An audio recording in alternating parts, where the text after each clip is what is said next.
이심을 정언하였노라 하니라. 아멘. 우리 큐티 책에 요즘 세 단락으로 나눠져 있잖아요, 그렇죠? 그래서 오늘은 이 세 단락의 말씀들이 되게 상호 보완적인, 위에 것이 돼야 아래 것이 되고, 그리고 또 아래 것이 되어져야 위에 것이 되어질 수 있는, 그래서 되게 중요한 공동체 안에서의 내용을 담고 있는 그런 말씀입니다. 19절을 먼저 보시면, 유대인들이 예루살렘에서 제사장들과 레위인들을 요한에게 보내어 내가 누구냐 물을 때 요한의 증언이 이러하니라. 여러분, 왜 이 콧대 높고 잘났고 똑똑하고 그리고 시험 쳐서 서기관이 되고 이런 게 아니었거든요. 시험 쳐서 그렇게 제사장이 되고 이런 게 아니란 말이에요. 그냥 혈통을 따라 세습되어서 내려오는 거예요.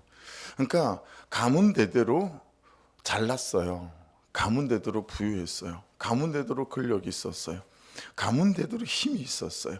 아버지가 어떻게 힘을 쓰는지 보고 살았고 자기도 어떻게 힘을 쓰는지 다 아는, 여러분, 이 제사장들이 이 레위인들이 이 광야에서 아무것도 없이 살아가는 이 세례 요한에게 사람을 보내서 계속 묻잖아요. 너 누구냐? 왜 그랬을까라고 하는 거죠. 성경에 나오는 세례 요한에 대한, 또 세례 요한의 삶에 대한, 그리고 하나님의 보내심에 대한 이 세례 요한의 대답하는 삶에 대한 증거가 여러 군데 나와 있는데요. 마태복음 3장 4절에도 있고 또 마가복음 1장 6절에도 있고 그렇습니다. 그 두 구절에서 세례 요한을 이렇게 표현을 해놨습니다. 이 요한은 낙타털 옷을 입고 허리에 가죽띠를 띠고 음식은 메뚜기와 석청을 먹고 살았더라, 그렇게 말씀해 놨습니다. 이게 세례 요한에 대한 되게 간결하지만 세례 요한이 어떤 사람인지 어떤 삶을 살았는지를 잘 드러내는 그런 말씀이거든요. 그러니까 세례 요한은 자기 부르심, 또 하나님께서 세상에 보내심, 여기에 대해서 너무너무 자기 질서가 딱 있는 사람이고 자기 경계가 명확한 사람이었습니다. 자기 역할에 대해서 무엇을 해야 되는지를 정확하게 알아서 자기 역할에 굉장히 헌신되고 충성했던 사람이다 라고 하는 것입니다. 자, 낙타트롯이라고 되어져 있어요. 낙타트롯을 입었다라고 하는 것은 굉장히 단순하게 살았고 그리고 굉장히 소박하게 살았고 그리고 그가 굉장히 청빈하게 살았다라고 하는 삶의 모습을 이제 드러내주는 것입니다. 이 낙타트롯을 입고라는 단어가 있어요. 이게 이제 엔데디메노스라는 단어인데, 우리가 말씀을 어제 나눴던가요? 미완료 시제 같은 경우처럼 아직도 지금도 그 옷을 입고 있는 현재 상태를 나타내고 있는 말입니다. 이게 세례 요한은 시작부터 끝까지 그 약대 트롯을 입고 생활했다라고 하는 것을 말해주는 거거든요. 성경은 이 세례 요한이 처음부터 지금까지, 시작부터 끝까지 한결같은 변하지 않는 마음으로 자신의 부르심에 헌신하고 충성되었던 사람이다 라고 하는 것을 증언하고 있습니다. 지금은 내가 이렇게 고생하지만 나중에는 좋아질 거야. 그래서 좋아질 나중을 위해 오늘을 헌신하며 사는 사람 아니었다라고 하는 것이고, 여러분, 이 태도는 성경적이지 않습니다. 힘든 오늘에 여러분 이렇게 되어지게 되면 생색을 낼 수밖에 없습니다. 오늘 힘든 거, 내가 지금 이렇게 힘든 거, 그렇게 내 남편에게 또는 내 아내에게 누구에게 생색을 낼 수밖에 없는 거죠.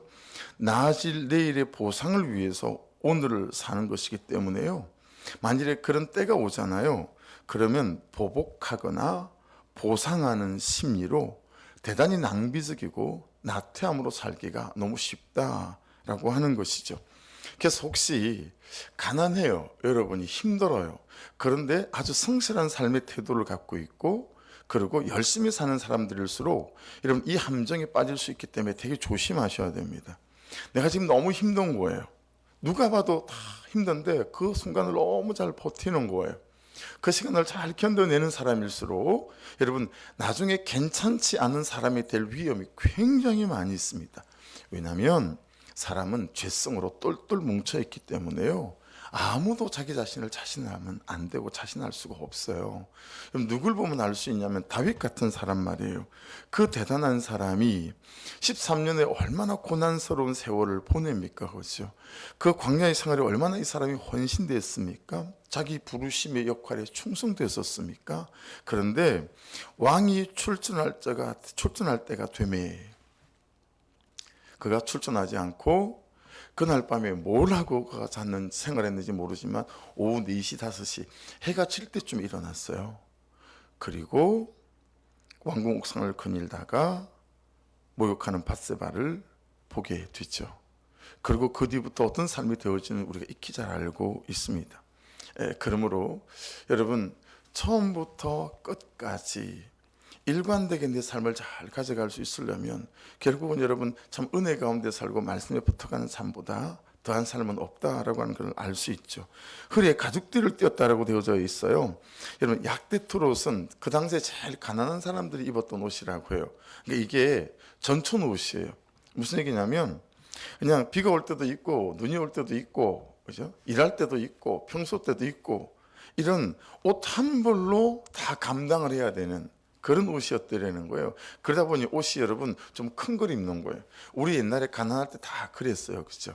큰 옷을 사서 주지 딱 맞는 옷을 맵시가 있는 옷을 안 사주잖아요. 가난할수록. 그래서 한 1년이 더 지나도 입을 수 있을 만한, 그래서 처음에 옷을 입으면 펑퍼짐하니 정말 폼이 안 나잖아요. 그래서 다 그렇게 옷을 사 입혔어요. 그렇죠? 그런 것처럼 약대 트로도 펑퍼짐한 옷이에요. 그러다 보니까 이게 무슨 일을 하거나 빨리빨리 행동을 해야 될 때는 가죽띠를 가지고 옷을 탁 걷어올려서 탁 쪼매야 되는 거예요. 그래서 그 용도로 쓰는 게 이 허리에 가죽띠라고 해요. 계속 옷이 흘러내린다라고 하는 거죠. 그래서 여러분 스가랴 말씀에 보면 이제 이 트롯들이 나오는데요, 하나님께로 보냄을 받은 선지자들이 한결같이 트롯을 거의 다 입었다라고 하는 거예요. 근데 이 트롯이 가지는 의미가 뭐냐면 죄 때문에 슬퍼하는 사람이라는 뜻이에요. 죄 때문에 슬퍼하는 사람. 여러분 목장에서 또 우리 교회에서 있잖아요. 이 자기 죄를 오픈하거나 고백하는 걸 강요하거나 그런 분위기를 조장하지 마십시오. 그 얼마나 불편하겠어요. 자기 죄도 보이지 않는데 자기 죄를 오픈하고 강요하고 이런 분위기를 조장하면요, 안 불편할 사람이 없어요. 그냥 그건 은혜가 임하면, 그냥 성령이 임하고 자기 죄가 보이면 하지 말라 그래도 안 할 수가 없습니다. 여러분 사탄이 제일 미워하는 게 뭐죠? 죄예요. 죄 고백하는 거. 자기 죄를 드러내는 거 사탄이 제일 미워하거든요. 그러니 우리는 그 죄성을 닮아 있기 때문에요, 다른 사람이 자기 고백을 해도요 우리는 불편해요. 내 죄를 오픈하는 것도 불편하지만 다른 사람의 죄를 오픈하는 것도 참 불편하거든요. 근데요, 은혜를 받고 성령의 기름 부심이 임하게 되어지게 되면 참 이 죄를 고백하지 않을 수 없더라라고 하는 거죠. 그렇게 한 사람이 이제 살아나고 또 공동체가 세워져 가는 것 아니겠어요? 그런데 이 지금 스가랴 말씀에서도 보면 이 트롯은 있는 목적, 상징하는 바가 뭐냐면 죄 때문에 슬퍼하는 자의 옷이라고 하는 거죠. 그러니 여러분 은혜가 임해서 성령이 임해서 말씀이 들리고 깨달아져서 죄를 고백하고 죄를 드러내는 것은 성경적으로 너무 지당하고 합당하다라고 하는 거죠. 그 결론적으로는 이해되어지시죠. 그래서 그런 것들을 강하게 상징하는 게 이 약대 트롯이다라고 하는 것입니다. 그래서 여러분 구약 시대 때는요 거짓 선지자들이 일부러 약대 트롯을 많이 입었다고 해요. 왜냐하면 자기가 진짜 선지자인 것처럼 가장하기 위해서. 그래서 일부러 약대 트롯을 많이 가짜 선지자들이 입었다라고 하는 것입니다. 아시아 왕 때 여러분 이 왕의 신하들이 왕에게 엘리야를 설명할 때도 그는 털이 많은 사람인데 허리에 가죽띠를 띄었습니다, 이런 식으로 표현을 하고 있습니다. 그래서 여러분 약대 트롯이 가지는 메시지는 뭐냐면 이 사람들아 정신 바짝 차리고 살아라, 이런 거예요. 그게 중요한 게 아니고 이게 중요한 거야, 이런 뜻을 갖고 있습니다. 백성들에게 가장 중요한 게 뭔지를 가르쳐 주는 거예요. 야, 그게 중요한 게 아니라 네 죄를 보는 게 너무너무 중요한 거야. 네 죄가 말씀으로 들리고 네 죄가 말씀으로 인정되는 게 너무너무 중요한 거야. 여러분, 이게 되지 않으면 성품으로 속이고 사는 건 한계가 있습니다. 저 그런 사람 두어 사람 봤거든요. 너무 괜찮은 분이에요. 근데 아버지가 재산이 많았어요. 아버지가 딱 돌아가셨거든요. 야, 그리고 형제들 간에 재산 다툼이 벌어지는데요. 깜빡 속았어요. 그게 그분의 은혜가 아니었던 거예요. 그냥 성품으로 버티고 살았던 거예요. 가짜 약대 트롯을 입었던 가짜 선지자들처럼.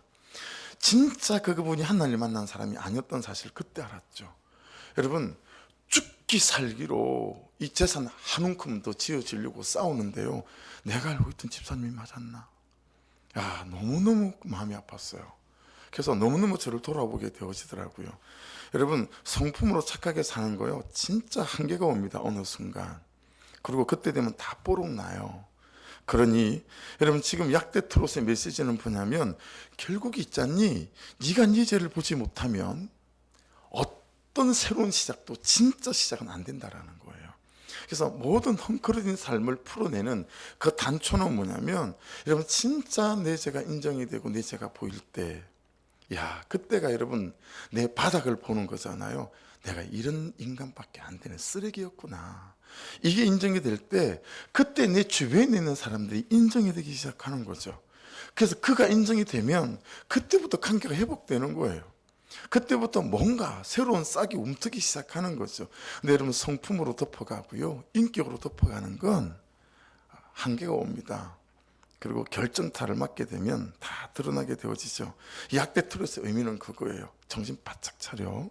그게 중요한 게 아니라 이게 중요한 거야. 이걸 드러낸다라고 하는 거예요. 그래서 여러분, 메뚜기를 먹었대잖아요. 여러분, 이 세례 요한이 누구의 아들인 줄 아세요? 제사장 아들이에요. 가문 대대로. 무슨 얘기예요? 힘과 권세와 집도 엄청 부유하고 잘 살았어요. 근데 그 세례 요한이 그 모든 것들을 다 내려놓고 광야에서 스스로 가난한 자가 되어져서 메뚜기를 먹고 살아온 거예요. 여러분, 왜 이렇게 한결같죠? 왜 이렇게 정말 하나님 앞에 온전한 부르심을 받아 사는 사람들은 왜 여러분 없는 것을 구하는 사람이 아니라 있는 것도 내려놓고 그분 앞에 자기의 삶을 가져가는지 참 돌아보게 만드는 것 같습니다. 레위기 11장 22절에 보면 여러분, 하나님께서 먹으라고 허용하신 곤충 중에 하나가 이 메뚜기였거든요. 그래서 이 메뚜기는 고대 근방 지방에서는 아주 평범했던 그런 음식인데, 이건 가난한 사람들이 그에 흉년이 들었어요. 먹고 살 게 없을 때 이제 밥 대신 먹는 어떤 대체 식품 이런 거였다고 합니다. 그게 그런 메뚜기를 먹은 거예요. 그냥 평상시 먹는 그런 밥들을 못 먹었다라고 하는 의미겠죠. 석청은 멜리라고 해요. 이게 야생 벌꿀이거든요. 근데 팔레스타인에 여러분, 야생 벌꿀은 벌꿀뿐만이 아니고 이 다음에 같이 이스라엘 여러분 가볼 기회가 있으면 가보시면 우리나라에서 먹는 수박이 아닙니다. 참외는 우리나라밖에 없으니까 다른 과일들 있죠. 먹어보면 기가 막힙니다. 진짜 맛있습니다. 일조량이 너무 많잖아요. 거기다가 모든 파이프라인을 설치해서 이제 물을 주거든요. 시청에 있는 중앙 슈퍼컵부터 해서 가로수 하나에도 전부 다 뿌리로 물을 임의로 주게 되어져 있습니다. 그래야 그 광야에서 이제 나무가 자라고 하니까. 그러니까 꿀도 그만큼 맛있는, 그래서 멜리라고 부르는 거예요. 여러분 생각해 보세요. 너무 달고 맛있지만 어때요? 자연이 주는 거잖아요. 벌이 만드는 거잖아요. 그만큼 변수가 많았다라고 하는 것입니다. 그러니까 하나님이 주지 않으면 먹을 수 없는 거, 그거 먹고 살았다라고 하는 거죠. 여러분, 이 세례 요한의 삶을 보면서 이제 깨닫는 바가 이런 거죠. 우리가 입는 것에 너무 한참 지나친 사람인 것 같고, 먹는 것에도 넘치도록 지나친 사람인 것 같다라고 하는 거예요. 여러분, 오늘 집에 가셔서 옷장을 한번 열어보십시오. 옷이 너무 많습니다. 냉장고 한번 열어보십시오. 먹는 것도 너무 많습니다. 우리는 삶이 단촐하지 않습니다. 우리는 먹는 거, 입는 거, 여러분 여기에 우리의 온 중심과 시선이 가 있어요. 세례 요한이 이 사람들아 정신 바짝 차려야 된다. 그게 중요한 게 아니야. 이게 중요한 거야. 라고 말씀하시는 메시지가 있습니다. 그래서 말씀이 여러분 세례 요한에 대해서 이렇게 말씀하시는 거죠. 첫째, 세례 요한은 자기 자신의 삶이 하나님 말씀의 소리 자체로 살았다라고 하는 거예요. 이해되시죠? 자기를 광야에 외치는 자의 소리라고 소개하잖아요. 두 번째, 세례 요한은 자기의 외치는 소리가 하나님의 말씀이 되기에 필요 충분 조건이 될 수 있도록 살았다라는 거예요. 예. 광야에서 외치는 이 메시아가 오실 것을 외치는데 세례 요한이 그 소리가 사람의 소리가 아니고 하나님의 소리가 될 수 있도록 그게 필요 충분 조건으로 이 사람이 살아냈다라고 하는 것입니다. 그러니까 여러분 우리가 적용해 보시면 나는 나의 부르심과 보내심에 대하여 자기 질서가 있고 경계가 있는 사람인가 라고 하는 거예요. 누리고 또 누리기 위해 나는 이 복음에 붙어가는 사람은 아닐까. 나는 내 자신 자체가 내 자신 삶 자체가 소리가 되기 위해 단순하고 소박하고 청빈하게 사는 시도와 도전을 하는가 라고 하는 거죠. 그래서 여러분 청소년, 청년들 어른 집회는 그래 본 적이 없고요. 청소년들과 청년들 집회를 이렇게 수련회 부흥회를 나가면 제가 반드시 한 집회에서 콜링을 하는 시간이 있습니다. 그때 제가 어떻게 콜링을 하냐면 자 여러분 중에 아무리 돈을 많이 벌어도 제네시스 이상은 타지 않고 아무리 돈을 많이 벌어도 200평 아파트 이상은 살지 않고 아무리 돈을 많이 벌어도 내 새끼 미국에 박사학위 과정 유학 보내는 거기까지만 하고 그 모든 재정들을 온전히 하나님의 나라와 주의 몸된 교회를 세우고 없는 자 가난한 자를 돕는 일에 쓰겠다는 사람 손 들어봐. 근데 진짜 여러분 무수한 청년들이 손을 듭니다. 그럼 앞으로 콜링하면 나오라 그럽니다. 그리고 전부 다 강대상에 무릎 꿇려놓고 한 사람 안 쓰기도 합니다. 하나님 이 청년이 아무리 돈을 많이 벌어도 제네시스 이상은 안 타겠답니다. 200평 아파트 이상은 안 살겠답니다. 자기 자식이니까 미국에 박사과정 유학 보내는 정도까지 외에는 재정을 한 푼도 쓰지 않고 하나님의 나라와 주의 몸된 교회와 그리고 이 복음을 전하고 가난한 자와 없는 자들을 구제하는 일에 쓰겠다고 하시니 저 이 청년의 인생을 복되게 하여 주옵소서. 그의 고백과 그의 선포대로 되게 하여 주옵소서. 반드시 이 시간을 갖습니다. 여러분은 어떠십니까? 여러분 우리의 기도의 제목이 그냥 누리고 누리기 위한 여기에 복음에 붙어간다면 이 세례 요한의 삶을 보고 정말 우리를 돌아봐야 되겠다라고 하는 것입니다.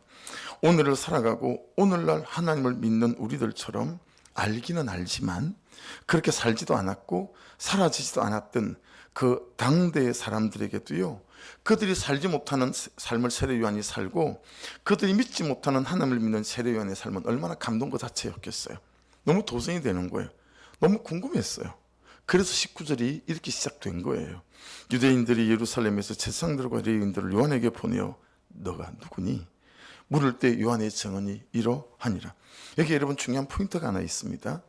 우리는 나는 그리 못 살지만 너는 그리 살아야 된다라는 못된 심보예요. 이게 진짜 못된 심보거든요.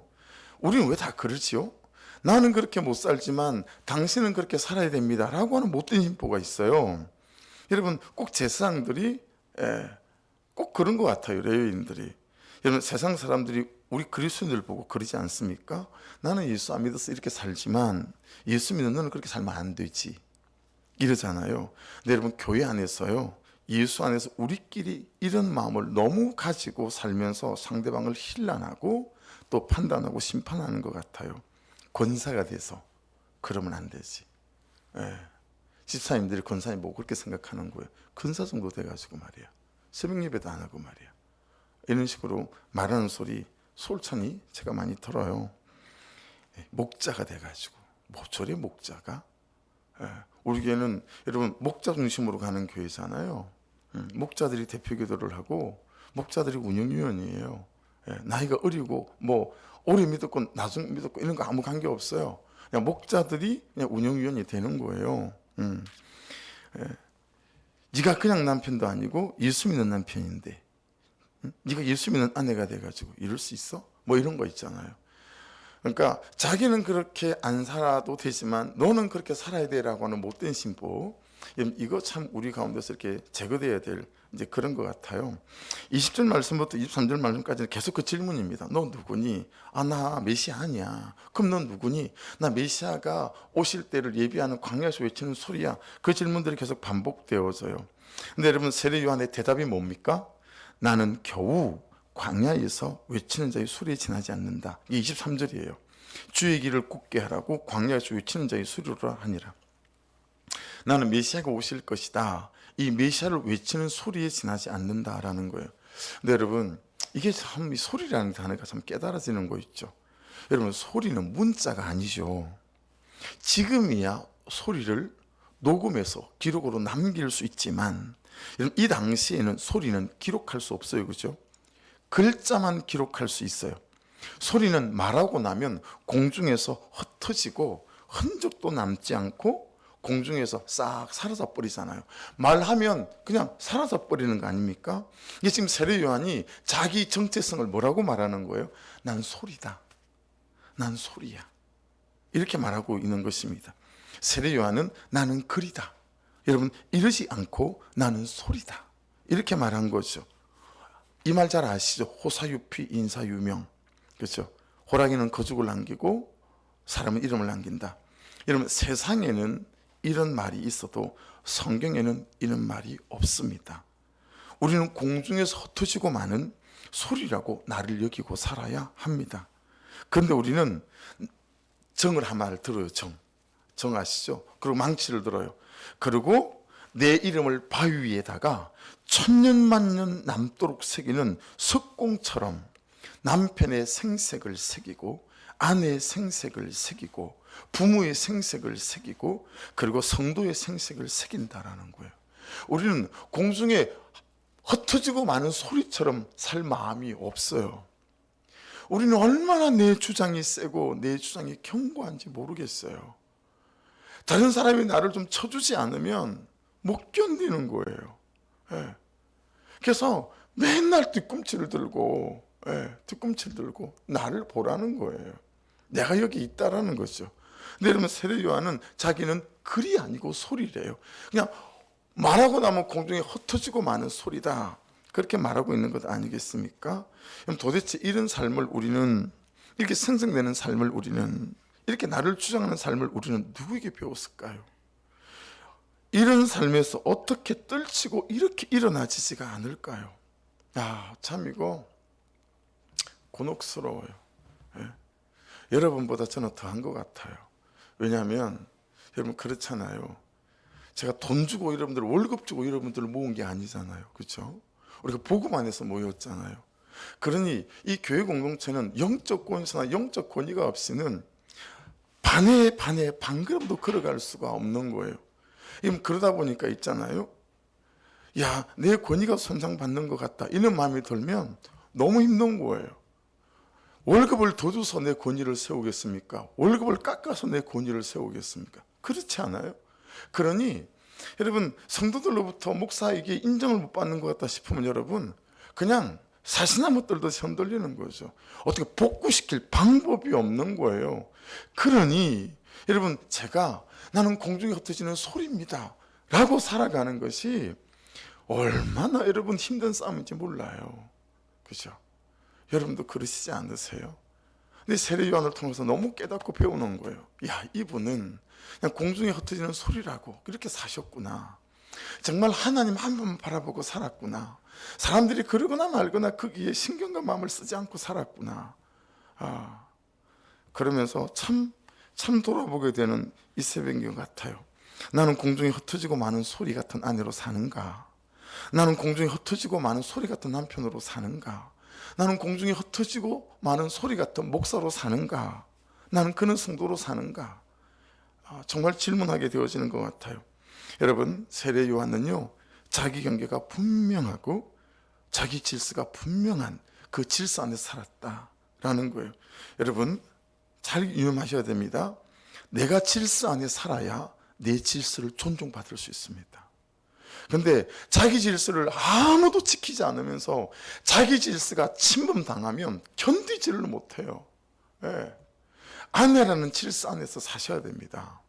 남편이라는 경계 안에서 살아야 합니다. 그리고 그 역할에 헌신되어져야 됩니다. 그 역할에 헌신되어져야 다른 사람도 여러분과 나의 질서를 존중받을 수 있고 존중해 줄 수 있는 거거든요. 이 경계와 이 질서가 무너지면 교회 공동체는, 목장 공동체는 아무것도 될 수가 없습니다. 여러분, 교회는 말씀이 주시고 성령 허락하시는 영적 질서 안에 있는 공동체입니다. 그렇죠? 그 말은 돈을 주면서 직급으로 위계 질서를 지키는 회사와 다르다라고 하는 것 아니겠어요? 그런 영적 질서가 무너지면 시장바닥 같은 흔적만 남게 되어지는 아무것도 아닌 종이 호랑이에요. 네. 얻다 갖다 쓸 데가 없어요, 이 공동체가. 그래서 목원은 정말 목자의 영적인 권위를 잘 지켜주고 경계를 지켜야 합니다. 처방은요, 내가 잘나서 많이 알아서 잘 살아서 하는 게 아닙니다. 하나님의 구속사 안에서 말씀이 부여하고 공동체가 부여한 질서를 따라 해야 하시고, 그리고 들어야 합니다. 아시겠죠? 여러분, 목자들이 처방하는 걸 너무너무 어려워하십니다. 예, 뿌리 목장을 하잖아요. 목사님, 제가 뭘 잘나서 뭘 아는 게 있어서 내가 목원들에게 처방을 할 수 있겠어요? 이 처방하는 거 좀 빼주세요. 이런 말을 되게 많이 하세요. 여러분의 목자들이. 그만큼 어려워하는 거예요. 자기들이 잘난 게 없다라는 거예요. 예. 여러분들 안 그러시겠어요? 다 처지가 같아요. 저라고 별다르겠습니까, 여러분? 우리는 사람에게 여러분 순종하는 것이 아니고, 목자라는 사람에게 순종하는 것이 아니고, 그 처방에 순종하는 것이 아니고, 하나님이 부여하신 구속사 안에서의 그 역할과 질서 안에 순종해 가는 것인 줄로 믿습니다. 할렐루야. 그러니까 목자들도 그런 영적 질서 안에서 이렇게 위로하시고 이렇게 건면하시는 것이고, 그렇게 안 하세요. 목자들이 그렇게 안 하세요. 이 목사가 보기에 답답할 정도로 안 하세요. 그런 처방을 좀 하세요. 목사님 못하겠어요. 도찐 개찐인데 제가 뭐라고 그런 처방을 하겠어요. 이게 여러분 우리 목자들의 양심인 거죠. 여러분, 저는 뭐 딱히 잘나서 여기서 맨날 옳은 소리만 하겠어요. 그래서 여러분, 제가 목사하기 제일 어려운 게 어떤 건지 아세요? 맨날 여기서 옳은 소리만 해야 돼요. 옳은 소리만. 이게 제일 큰 괴로움이에요. 근데 내 삶은 어때요? 여러분, 이렇게 갈 때가 있어요. 이 옳은 소리 하는 나와 이렇게 가고 있는 내 삶의 이 갭, 이것 때문에 여러분 이 자리에 서 있기가 곤혹스러울 때가 너무 많은 거예요. 도망가고 싶을 때 있다니까요. 여러분, 그러면 내 삶이 그랬다고 해서 여기 서가지고 여러분 이 말씀을 말씀대로 전거 못하고 나 못해요 그러고 여기 주저앉아 있으면 이거 어디다 갖다 쓰겠어요? 또다시 예수 보혈로 덧입고 주의 은혜로 또 구하고 하나님 저 좀 불쌍히 여기십시오 그러고 또 하나님 말씀하신 말씀을 여기서 말씀대로 전하는 거예요. 그래 여러분, 여러분과 제가 이 질서와 영적 경계를 명확히 지켜서 교회 안에 영적 질서가 잡힌 공동체로 잘 세워져 갈 수 있고, 여러분의 가정 안에 영적 질서가 있는 가정이 될 수 있기를 주의 이름으로 축복합니다. 잘나서 똑똑해서 잘 살아서가 아니라 하나님이 부여해 주신 영적 질서와 경계를 잘 지켜야 되겠다. 여러분, 목자와 목자 간에도 경계가 있는 거예요. 자, 목장이 바뀌었죠. 그럼 목장가 바뀌었으면 여러분 목자였고 목원이었지만 여러분 작년의 목원들을 그렇죠? 바뀐 목자가 케어하거나 지금 바뀐 목자의 동의와 허락을 구하지 않은 상태에서 막 따로 이렇게 하거나 이런 것들은 곤란합니다. 입장 바꿔 생각해 보세요. 올해 내 목원이 되어졌는데 작년에 목원이었다고 그 목자가 마치 자기 목은 것처럼 케어해버리면 여기 질서가 안 잡히는 거예요. 그래서 항상 그냥 여러분 다른 목원들과의 관계를 가질 때는 그 목자에게 그냥 카톡 하나 문자 하나 해주는 게 예의입니다. 윤리고. 집사님, 오늘 집사님 목장에 그 집사님하고 밥 한 끼 해요. 뒤에 괜찮죠? 이런 건 안 붙여도 돼. 그냥 밥 한 끼요. 그냥 알리기만 하는 거죠. 이런 것들이 교회 안에서 질서를 지키는 거예요. 질서를 지키고 그렇게 세워져 가는 것들이죠. 그래서 여러분, 군대 가면 말년병장들이 엄청 대접받습니다. 엄청 살이 쪄요. 근데 그 말년병장의 대접을 받기 위해서 어떻게 하는 줄 아세요? 내가 이병일 때, 일병일 때 그 질서를 분명하게 지키는 거예요. 그런데 이병일 때, 일병일 때, 상병일 때 막 말년병장들한테 제대로 대우 안 한 그런 고참들이 있죠. 밑에 쫄따구들이 그 병장 취급하지 않습니다. 왜냐하면 자기는 위에 사람들 대접하지 않아놓고 자기가 고참이 되니까 고참 대접을 원하는 거예요. 그게 말이 안 되는 말이잖아요. 그렇죠? 그래서 여러분, 가정 안에서 남편의 영적 질서를 지켜가고 지켜주고, 그렇죠? 또 아내의 영적 질서를 지켜주고 지켜가고, 또 교회 안에서 이런 영적인 권위를 지켜주고 경계를 서로가 잘 지키는 것, 이것들이 얼마나 중요한지 몰라요. 여러분 아시죠? 파주시가 간판으로 유명했습니다. 제수맥 개척하고 난 뒤에. 이 파주시장 그러면 간판, 길거리 간판 정리 잘한 도시로 유명해서요. 뉴스에 엄청 많이 나왔습니다. 뉴스에도. 근데 여러분, 이 시장님이 내세운 슬로건도 되게 유명했었습니다. 질서가 가장 편한 것입니다. 그랬거든요. 근데 이 시장님 한 분밖에 못했어요. 왜 그런 줄 아세요? 다른 사람이 질서를 지키면 내가 너무 편하고 좋은데 내가 그 질서를 지키려니까 너무 불편한 거예요. 그래서 여러분, 그 시장님이, 파주시장님 할 때 요 도로에 차를 못 대놨어요. 차를 대는 순간 딱지를 끊어버리니까 장사하는 사람들이 너무 불편한 거예요. 차를 대놓고 얼른 와서 물건 하나를 사고 나갈 정도는 배려가 돼야 되는데 이놈의 시장이 그냥 주차만 해놓으면 그적시 그냥 딱지를 끊어버리니까 질서가, 도로에 차가 하나 없으니까 내가 운전하고 다니기는 너무 편하죠. 근데 내가 그 질서를 지키려니까 너무 불편한 거예요. 난리가 났어요. 불편해서 못 살겠다라는 거예요. 여러분, 영적 질서가 다 그런 것입니다. 다른 사람이 지켜주면 너무 편한데 내가 지키려면 너무 불편한 겨. 이게 질서고 이게 경계고 이게 내 고집이고 내 주장이거든요. 그러므로 겸손해져야 됩니다. 저도 여러분도 정말 겸손해져야 됩니다. 오늘 그 말씀이 뒤에 나오잖아요. 여러분, 예수님이 세례 요한한테 세례를 받아요. 이게 될 법한 소리입니까? 예수님께서 메시아로 오셔가지고 세례 요한한테 세례를 받는 거예요.